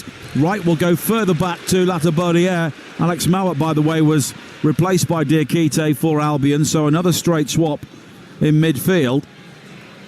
Grimes midway inside the Albion half, and they are so deep with 10 players, 2 goals down. This was always a big game for both sides, and Albion have just not turned up. Grimes finding Van Aveg again. Sheaf takes over, clips it back towards Van Aveg, who's quick, but not quite that quick as it spins away out of play. Yeah, they're trying, aren't they? And Van Aveg, he's got forward. Both the fullbacks in this Coventry system, you know, they put some really good balls in. Obviously, Bidwell then, who's come on. Van Aveg, he's looking to try and get balls into the box. But I think that is a very, very fair opinion that you're giving there, that West Brom haven't turned up. They're going to walk off as players and think, nah, we've missed an opportunity here, really have. Sheaf, powerful run forward here down the left. He looks for a free kick as he crumples to the turf under Diakite's challenge, but once again Craig Pawson waves away the appeals. Rob Apter with a second half hat-trick for Blackpool. They lead 3-0 at Stevenage, and Jack Stacey has pulled a goal back for Norwich. They are 4-2 down at home to Portsmouth. As Carlin Grant chases a long ball forward here down the right, and he's flagged offside. But again, these things, there was Mikey Johnson earlier when there wasn't like a really quick build-up, and you can see along the line he's offside. There, Carlin Grant, when you're trying to get up the pitch, and it's just an easy way again of relieving the pressure. And sometimes when you're stood in goal and that back forward, just thinking, come on lads, give us a little breather, get us up the pitch a bit. And we talked about that midfield battle as well, and I think Sheaf and Grimes have been excellent. And I really like Sheaf, but he hadn't been in the team as much, had he, until the injury. And again, it shows you the recruitment of this Coventry squad. I think it's really good. I think some very, very good players here. Most of the players were signed by Mark Robbins, of course. They didn't do a huge amount of business in January. Matt Grimes was the only significant player they brought in. But Radoni in the summer, wasn't it? Yes.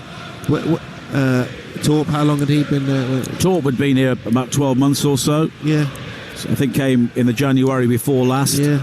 So he was another Robin signing. So I think Lampard inherited a decent squad. And he's made them better. Well, because, by the way, let's not disrespect anything Mark Robbins did here. Semi-finals of FA Cups, playoff finals.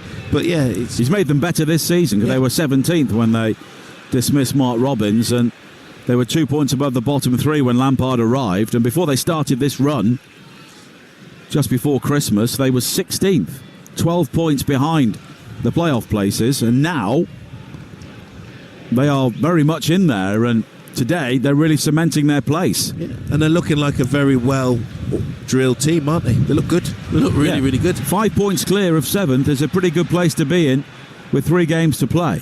Yeah. Because they don't want this game against Middlesbrough to be winner takes all. And if they can get to this Middlesbrough game with it being, already done, they'd be all over that. Well, they go to Plymouth and Luton next, which are clearly going to be huge games. I just think they've managed the game really well. I'm looking at it now, and they're passing the ball, they're keeping it, their spells, and they're really, really looking to try and get that goal. I just think out of possession, they look very organised, doing the traps, and that was before they had the numerical advantage as well. I think Jack Radoni getting in those pockets looks excellent. Sims, who hadn't started as much, but because of the injuries, he's back in. So I think that's always a sign of a manager as well, when you can keep people focused and then they come in and they have a real impact, like Sheaf and Sims. Well, double change here for Albion. And Carlin Grant is coming off along with Mikey Johnston and Daryl DK. And Adam Armstrong are coming on. Adam Armstrong scored 20 goals for Coventry when Tony Mowbray was the manager in the 2015-2016 season. And there's some polite applause for him. People who remember that, when Tony Mowbray kept Coventry in the 3rd tier thanks to those goals from Armstrong when he was a young player. Loan from Newcastle, was it? Yes. Yeah, and again, look, he's had a really good career. It's mad that that's nearly 10 years ago. It seems let's go so quickly. But that again shows you where this club has been. Well, they went right down to League Two. That's what I mean. And now that they're getting back into the playoffs. There were penalty kicks, weren't they, before of being in the Premier League? Away from that. So these fans have certainly seen some heartache at the moment, but I think they've got a manager who's come and done a really good job. The recruitment's been good. It's a good setup, a really, really good setup. I like their model. I like what they're about. Let's not forget, 17 minutes to go, they're leading 2-0 here. They're heading for the playoffs again. Second playoffs in 3 years, it would be. They lost in the shootout to Luton 2 years ago. This is a club that spent 3 seasons playing outside of Coventry. It looked as though they may lose the ground entirely, they may lose the club entirely, and they've been all the way down to League Two. And even then, when they were in League Two, they didn't breeze straight back. They had to finish in the lower places in the playoffs and came through some very difficult games. I remember them beating Notts County in the playoff semi-final, 4-1 at Meadow Lane to go back to Wembley. So this is a club which has had some really hard times, and the fans here today, 31,000, are entitled to enjoy the way their team are playing at the moment, and the way that they were playing under Mark Robbins as well, we should say. Here is Radoni coming forward now, looking for Wright. No flag on the far side. Matty Godden has scored for Charlton. They lead 2-1 against Northampton in League One. It's now Carlisle 3, Port Vale 2. Sam Hart with another goal back for Darren Moore's team. And 2 quick goals for Leyton Orient from Charlie Kelman and Sean Clare. They're now 3-3 with Barnsley. And Hakeeb Adelakun has pulled a goal back for Salford in League Two. They trail Accrington by 2-1. And Ko Kayembe has been sent off for Watford. They're now down to 9 men against Burnley. Having led that game, they now trail 2-1. And their playoff hopes are pretty much disappearing. Shrewsbury's relegation was confirmed earlier when Burton drew at Exeter, and Wigan now lead at the Meadow by a 1-0 thanks to Dale Taylor, as a crossing from Sakamoto for Coventry on the far side is deflected behind, and it will be a corner kick. Dejan Garner was in the way. More defending for West Brom to do. It just feels like West Brom are obviously really trying to just keep it to 2-0. I know that the substitutions have been offensive, but they're not with the 10 men. It doesn't look like they can get back into this, but they just need to not concede anymore. But another set piece for Coventry. And it will be taken by Rodoni on the far side. Long trip coming up for Coventry on Monday down to Plymouth. It swung high to the far post. Kitching will try and keep the ball in play, but it's gone behind, and it will be a goal kick. Huddersfield 0, Cambridge 1. James Brophy, as Huddersfield's playoff hopes continue to wither away. Norman Bassett is about to come on, along with Jamie Allen for Coventry. And it's Matt Grimes who'll be replaced by Allen. He's done his job today. Allen's a tidy footballer, isn't he? He is. Yeah. And he's been here for a long time, coming back from a knee injury. And Ellis Sims will come off. It's now 10 games without a goal for him. Yet to score at this stadium this season, but Norman Bassett, the young Belgian, will come on to replace him. Yeah, Sims will be disappointed. I think he'll have felt there should have been a goal for me out there, especially with West Brom being down to 10 men. The ball's coming in the box, but he's worked hard. He's won some good free kicks, but just not really seen the whites of the keeper's eyes. Now Norwich 2, Portsmouth 5, Regan Poole. Good day for Pompey at Carrow Road. And Leyton Orient, not so long ago, were 3-1 down at home to Barnsley. Now Omar Beckles has put them 4-3 up in League One. Conor Hourihan's thinking, what am I doing making this a permanent gig? And Bristol City have come from behind. Ross McCrory has put them 2-1 up against Sunderland. So that's a big goal for Bristol City.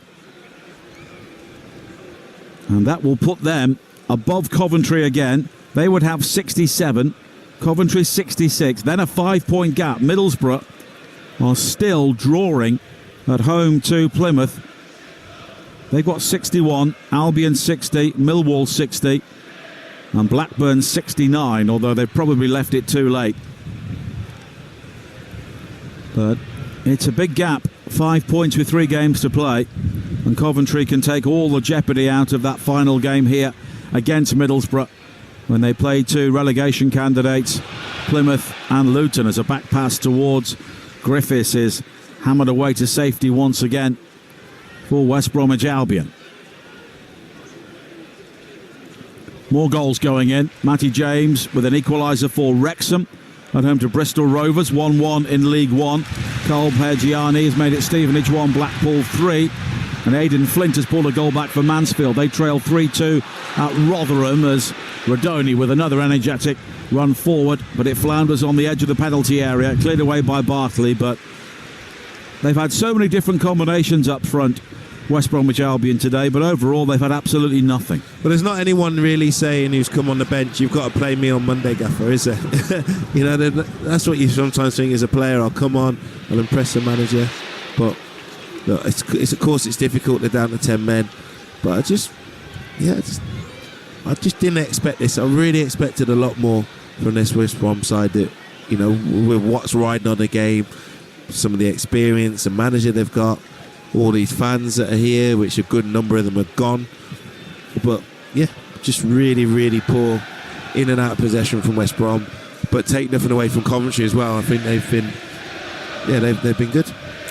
A hat-trick for Luke Molyneux. Tranmere 0, Doncaster 3. So Doncaster are making a significant move towards the top of League 2 this evening. And Tranmere, who look to be heading to safety, may have to think again. Although they will still have a 4-point gap at least between themselves and the bottom 2. But Doncaster would move up into second place. Walsall would be outside the bottom of the top three. They were 12 points clear when Nathan Lowe ended his loan spell and went back to Stoke, or rather it was ended for him by Stoke. And at the bottom, Accrington 46, Tranmere 44, then the bottom two, Carlisle 40 and Morecambe 36. They really are on the brink. Now Diakite for West Brom. And Diangana will ride the challenge of Sakamoto, and it's a good ball forward. Armstrong, though, is offside. He scores, but it won't count. A brief celebration from the Albion supporters, and the fact it's been disallowed is the cue for many of them to get up and go. Yeah, probably think it's definitely not our day now. I mean, that would have made it interesting. He's not really arguing, though, is he? It looked to me actually quite tight, but it's a difficult angle for us. We're not right in line, but he's not arguing. But that would have definitely made it interesting. But I've actually forgotten what colour kit Brad Collins is wearing. This is the first. I can't think of the last touch Brad Collins has had in that Coventry goal. Unsurprisingly, he's a goalkeeper. He's wearing green.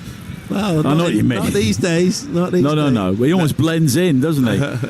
He's a big guy, but he's blended in today because he's had so little to do. Now Sakamoto on the Coventry right, and it's cleared away by Diangana. A reminder, two big games coming up later on. Sheffield United against Cardiff at 5:30 on Talksport. Oxford against Leeds, 8 o'clock. Adam Bridge and Dean Ashton at Bramall Lane. Kevin Hatchard and Courtney Sweetman-Kirk at the Kassam. There's Bidwell. Slings up a high cross from the left-hand side. It's allowed to bounce. Diangana does well to find Hegham. And Hegham should be able to clear this ball downfield. He finds Armstrong, who scored the winner in the playoff final for Southampton last season. Against Leeds, was it? Yep. His record in the Championship is excellent. 79 in 244. In the Premier League, it is 6 in 88. It's a hard step up, though, isn't it? So it's many. The Darren Huckabee factor. There's that look.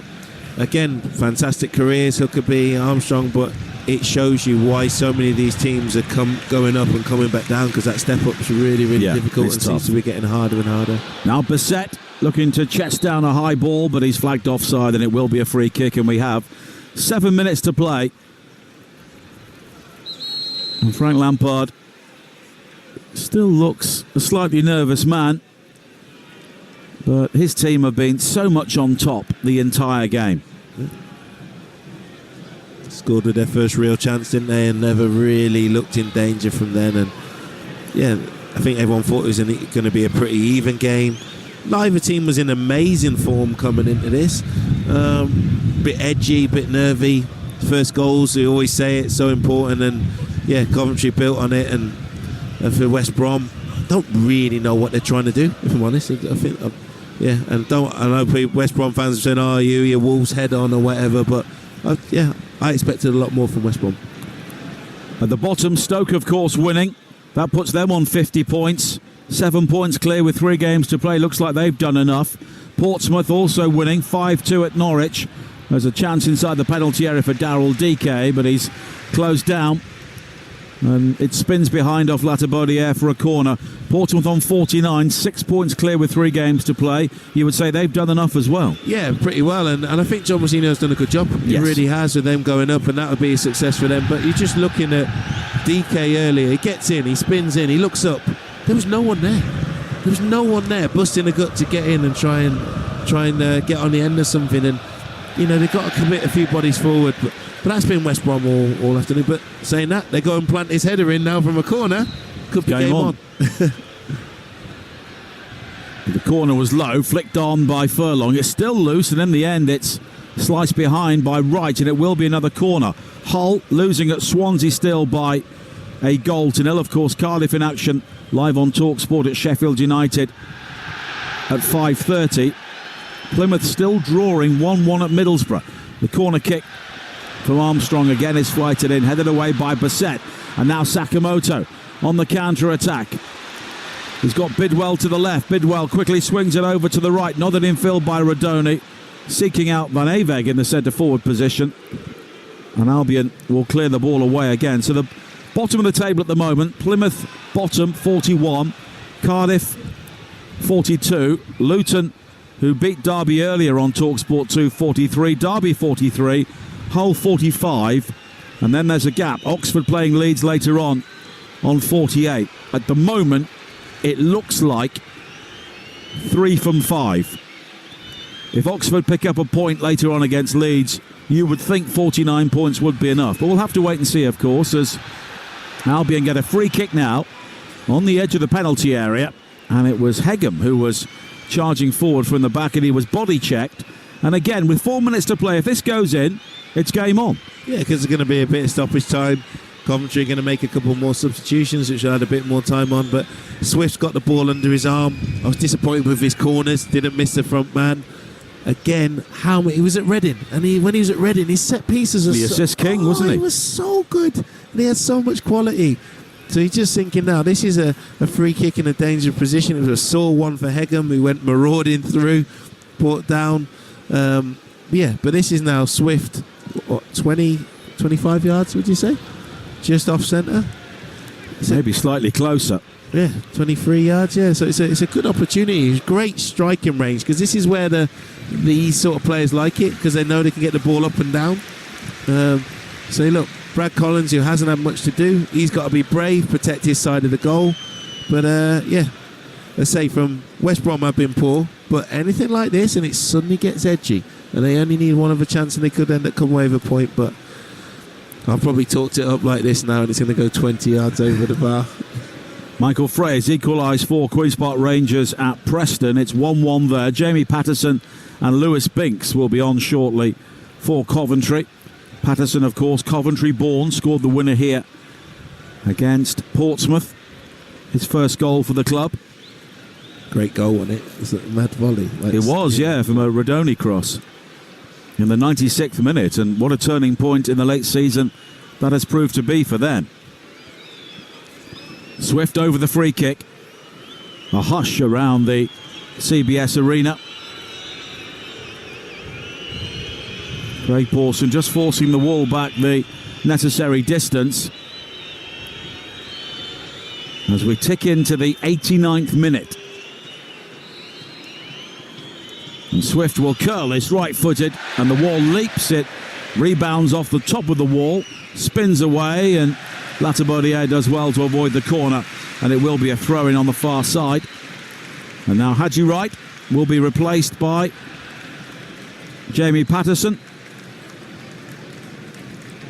Jordan Bowery with an equaliser for Mansfield. 3-3 at Rotherham in League One. Plenty of goals around today. Yeah, it'll be some entertaining games. In fact, I think they're waiting for this corner kick, or rather the long throw now from Furlong before they make the changes. It's flicked on and now recovered by Fellows. Fellows with a decent ball to the far post. It's headed towards goal by Bartley, and it's wide, kept alive by Fellows. He really fizzed that ball in.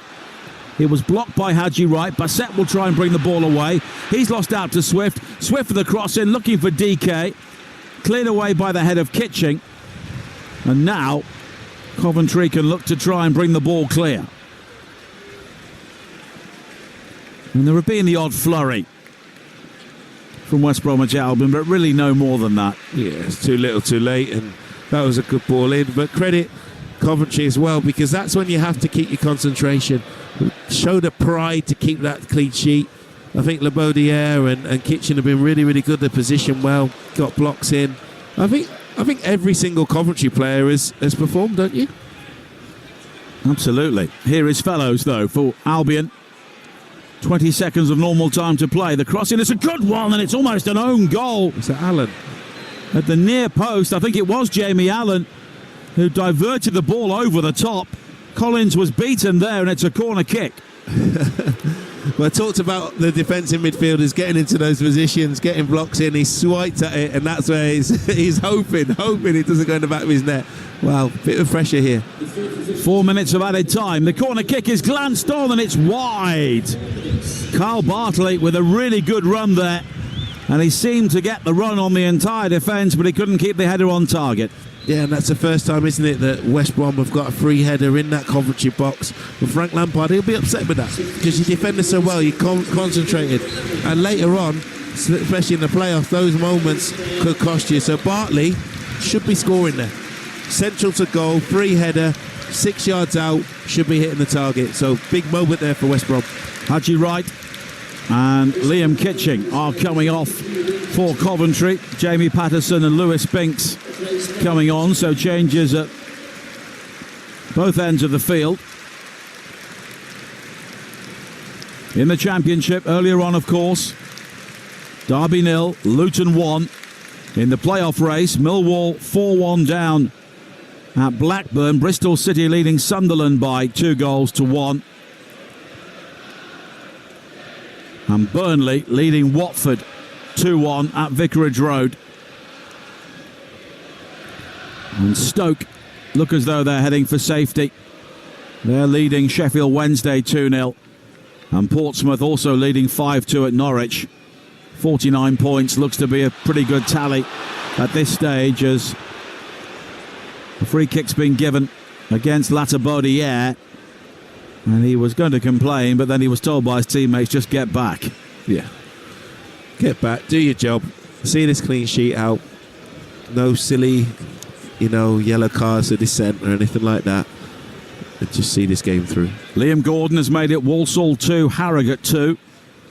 In the closing stages at the Bescot. Appeals for handball there inside the penalty area from West Brom as Coventry clear, but now Dean Garner. Wide towards Fellows, high to the far post, claimed well by Collins. Yeah, great take. The good positioning, he recognises the ball's going right to the byline, so I can drop a little bit into my goal, come a yard out, and I'm not going to punch it, help it on, I'm going to catch it, take it to ground, get my team up, and it's been a concentration one for him. Every bit he's done, I think he's done well, is the sweeping up, bit of handling. And this is a game he needed. You talked about it before. He's had a few rocky moments, and this is what he needs. Long ball downfield again from Collins. Matt Crooks of Hull has been sent off in the closing stages of their game at Swansea, where they still trail by a 0-0. And Diakite was looking to fasten onto a ball forward there, but Carl Bartley, who's moved up front now, is penalised for a nudge, and it's a free kick for Coventry as we enter the final moments of added time. And Coventry have been pretty comfortable overall. They've not been outstanding, but they've benefited from an Albion team who've really pressed self-destruct in the early moments of the second half. That's what it was, wasn't it? That start to the second half, that was just game over, wasn't it? The gift of a goal, the sending off, and Coventry have done a job. Performance has been okay, results brilliant, but West Brom have been miles off it. And at the moment, it looks like a long shot for them to make the playoffs for the second successive year. As things stand, they are 6 points adrift with 3 games to play. The same for Millwall as well. And Middlesbrough dropping points. It'll be a 5-point gap, so they've got work to do. As Griffiths clears downfield for Albion again. Sakamoto gathers on the far side. Swift will come back to make the challenge. Joe Edwards of Plymouth has been sent off in the closing moments of their game at Middlesbrough, where it's 1-1.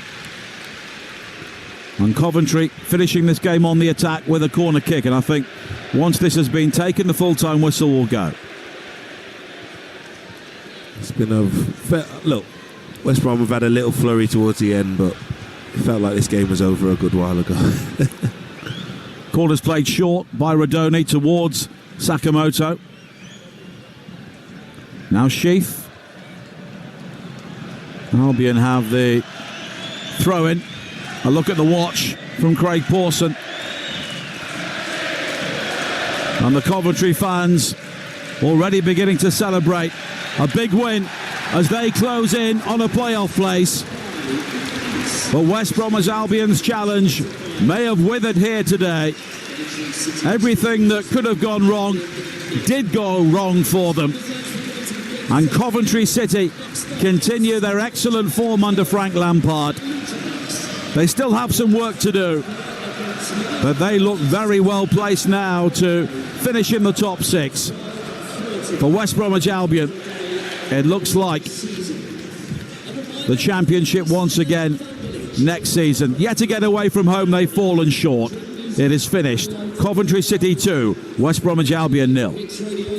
Massive goal in the game involving Middlesbrough and Plymouth Argyle to tell you about. Tommy Conway has just scored from the spot. For me, an incredibly debatable penalty decision that was given late on, and that changes the picture somewhat for Coventry City, who until a couple of moments ago were going to be 5 points clear of Borough. Remember, they meet on the final day, but instead that gap has been significantly reduced. I'll confirm that in a moment because my maths isn't very good. We'll get a confirmation on exactly where that leaves the points in the table right now. Matt, what did you make of that victory and just what it means for Coventry City? I think it will be a big lift. Oh, huge lift. And Frank Lampard would have won a reaction from the Hull game where, you know, they should have won the game, but they didn't see it out. Where today, it was really interesting to see how both teams would start the second half, because I felt obviously Coventry got the early goal in the first half, still only 1-0. They come out at half time, come out in the second half. Managers have got into them both. West Brom have made a couple of changes, but Coventry started well, got the goal, and then they managed it really well. So I think every Coventry player played well, and Frank Lampard was able to rest players, but West Brom, they weren't really at it. So yeah, I think it was a good performance.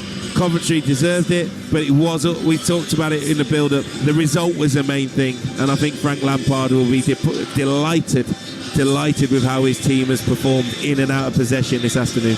West Brom dropped to 8th. They are 6 points behind Coventry now. Middlesbrough 3 points ahead of them as well. Work to do. Derby at home on Monday. They're away at Cardiff before Luton at home on the final day. Some would call those favourable fixtures, but obviously against teams fighting for their lives towards the bottom. Can they still do it in your view, Matt? They can do it, and as players you've got to keep going and believing, and Tony Mowbray will be saying that, but they'll believe that this is a big opportunity lost. They beat Watford with what happened when they'd have been watching that game against Hull and knowing, right, we come here, it goes back into our own hands if we get the win. And there's so many reasons why, I felt they lacked creativity. I think they got outworked. The midfield, Sheaf and Grimes, they dominated, and just the goals that they conceded, and then the start of the second half, the sending off, Styles would just think, how have I ended up with those 2 yellow cards right over by the touchline, right on the halfway line? So look, West Brom have got to try and stay positive and hope there's going to be a few more twists and turns. You said it there. Everybody they're playing against, the teams that are right down there, right in it. So there's still going to be, look at Middlesbrough, they've scraped over the line against Plymouth, so it's not going to be easy of any of these games. Derby are going to be feeling pressure, but I think it's a big opportunity loss to West Brom, and I don't see how, if they play like this, they are definitely in the Championship next season. They were poor. Ends up being a very good day for Bristol City, who beat Sunderland as well. But just take me back finally to that moment for John Swift and how on earth he managed to give the ball away in that manner, having just come off the bench with the game very tight at the time. Yeah, look, he's going to be disappointed because Tony Mowbray's looked at it and he's taken a couple of the younger players off in Lancashire and Price. Brought on Swift, who's a very, very experienced and a very good player. And he's got the ball in that area, and he could have laid it back to his goalkeeper. He's done a good warm-up at half-time and everything else, and Grimes has just picked his pocket and finished it off. And that's not tactics, that's not anything. And he's going to be disappointed. But he kept trying to get on the ball. But I just felt that the sending off, okay, is massive, but I don't think the subs really had an impact for West Brom. And Swift will look at his set-piece delivery to goal, and he just wasn't really at it. So it's a shame. It's a shame for West Brom, but Coventry are walking off now. They're doing a bit of applauding all their fans, and they know this is a massive, massive moment in that promotion push and in that playoff push, and they thoroughly deserved it, and West Brom cannot argue at all.